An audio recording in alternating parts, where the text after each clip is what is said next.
Online Manipur gi nungthilgi pau miyeng tabiriba pumnamangpu thoilai shramna khurumjari ahanbada maruoiba pau. Ahanbasidi social media dagi yamna maruoiba update ama lokachage RK Santhoi Lives Moments na sumna phongduk peri Pallel Da Kuki Masel Kapnabagi Uklf versus Kuki BBF moi village chief yum mai thakre moi manga Kukiland Ywkhre Hairi RK Santhoi Lives Moments na phongduk peri aduga mahakna sumna supali source ti Kuki group tagi phangbani haina panbiri aduga Kanglaipak ki kholau su sapmana pa paw si phongpiri Pallel gi paw si tabada hauji Kuki KBB gi mioi ahum Uklf ki amma Kukiland Ywkhre Hairi Kanglaipak ki kholau na phongdopiri aduga thawal today dana Pallel Da Uklf versus kene khut thokna bada asiana yaure Uklf ki lusingba amagi yum mai thakre manga Kukiland Ywkhre haina thawal today da sumna phongdopiri aduga ipaw manipuri update na Kuki Masel Kapnabagi Uklf ama sire kene gi ahum sire haina ipaw manipuri update phongdopiri aduga Kanglaipak imana Ywkhre Hairi page astana Pallel Da Kuki Masel Kapnabagi Uklf amadi Kuki village volunteer force kapnare moi gi village chief yum mai thakre moi manga Kukiland Ywkhre haina Kanglaipak imana Ywkhre Hairi page sidana asumna paw dambiri aduga makadaba update phangbaga ai channel asida update tawjarake aduna channel asibu nuksibiduna subscribe tobidamo pada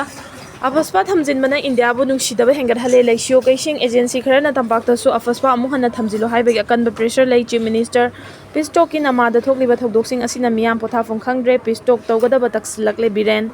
agency kharana tampakta su armed forces special power act afaspa amu hanna thamjilo haibagi akanba pressure lei chingtam animaktagi afaspa lokthokpa haibasi lenga kya pamani manipur dagi act asi lokthoknaba mihut singi team ama semdo union home minister yauna mari leinaba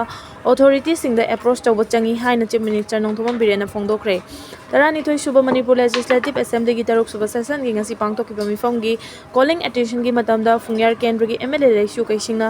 democracy chatpa khwaidagi chawba leiba amani hariba India da ngasi phawba tamthiraba afaspa asi matau karamna chatnaribano manipur chakhwat hansi hairabadi lamdam asi ingtapi secure oi haiba amma malemgi miyamda utpachangi afaspa thamjinbana India bu miyamna nungsidanaba hengar halle maram aduna ek asi lokthokuna India gi mainstream da changhan bachangi hai ki maangna makhata na hai afaspa thamba state amadagi thorakpa MLA ni haibada ikaiba faure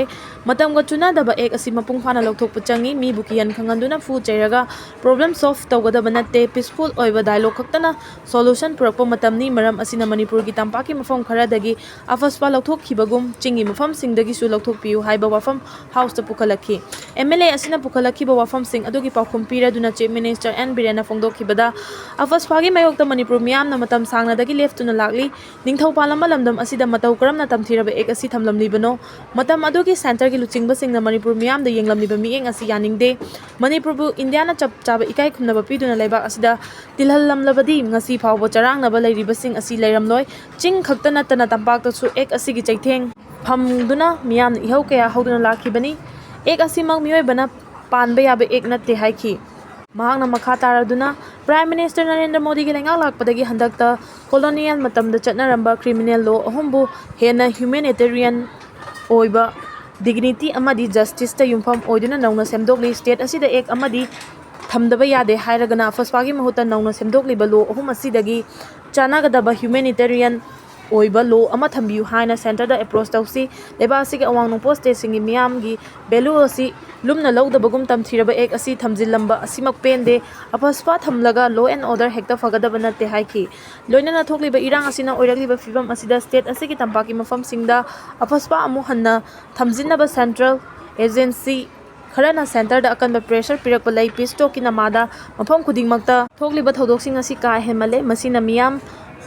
pothafong khangandre peace tawgadaba tansilakle haiba wafam thambaga loinana opposition gi mihut sing yauna timama semduna afaspa asi manipur dagi lokthoknaba union home minister amadi mari leinaba authority singa faminaduna convince tawba changi manipur gi ching amadi tamdagi afaspa lokthokpa haibasi lenga asigi su apambani haina chief minister na house ta thamki